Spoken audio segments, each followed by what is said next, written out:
I, 46F, have been close friends with a person for about 3 years. Let's call her Kate, 48F.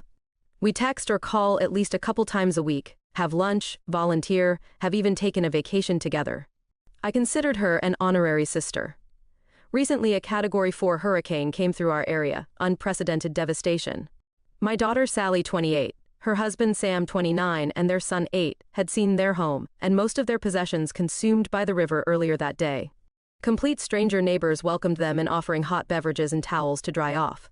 Cell service is degrading fast, but Kate texts them that there is power at her house a couple miles away and suggests they go there. Kate is at the beach, and there is a doghouse sitter at her home. The family joins a caravan of cars trying to make it to the main highway. They make it to the highway and a few miles down turn on Kate Drive as they cry tears of relief.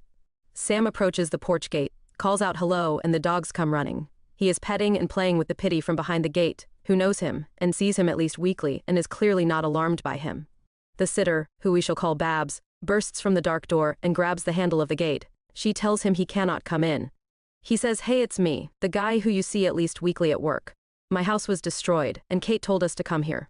"Babs, you cannot come in, Sam." "Really? Our home was flooded. Where are we supposed to go?" "Babs, well, I checked on my storage unit and everything is fine. You can't come in, there are not enough beds." At this point, Sally and this kid step around from the side, so she knows that there is a child involved. "Can we at least sit on the porch and dry off, make a phone call?" "Babs, no, you need to leave right now. I won't let you in." They leave, and try to drive up the road to a CO worker's trailer. Rushing floodwaters are too strong and they are almost washed off the road, so they go back Kate's place and park. Walk up the road with rushing floodwaters, tripping and almost being swept away. CO worker opens door and without hesitation shares his home with them for 2 nights. The next day, after the rain slows down and floods are receding, among the debris and chaos, Babs approaches the guys on a break from cleaning up to say she is over this and packing up to leave. She offers some excuses as to why she barred entry, but doubles down that they still cannot come in even to shower as the water in the trailer is out. She admits that she recognized Sally the night before, but still declined to help.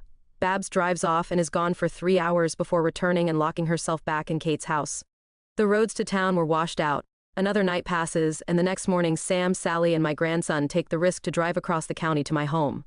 They make it up just as Grandpa finishes clearing the trees from the road. Such relief, we had not known they were safe until then. 3 days later, Sam and Sally are trying to deliver supplies for another CO worker but can't reach him by text. They decided to drop the stuff at Kate's. Kate cries and hugs them and proceeds to explain and excuse that Babs didn't let them in. She says, "Sorry, Thay, this happened, that there was a hurricane, that your house flooded," but does not say anything close to, "If I was here I would have let you in," or "She made the wrong decision and I am sorry that put you in danger," and defends and condones the fact that Babs barred their entry to her home. Kate says, "Actually, Babs pays rent here, so she has every right to do what she did." Kate had been radio silence with me for 5 days. She messaged yesterday asking if I needed help. After a week of no power and water, and she had both. She acted surprised that I was upset. She tried to argue that because she spoke to Sam and Sally and made peace, that the issue was resolved. My opinion is that if any human was to deny aid to any other human in a life-threatening natural disaster, as long as they are not being actively violent, that action is absolutely indefensible. When that has been done to 3 of the people who I love most in the world, defending that act is also not something that I can accept. I should not have to explain to anyone with a shred of compassion why this action is monstrous, cruel, and inhumane. I am starting to realize that Kate was not who I thought she was. I will give her a chance to say her piece, but seriously, she has had a week to address this and chose to ignore it. If she still excuses AMD condones Babs' actions, then I will cut contact, but not until our power and water come back. Still none after a week.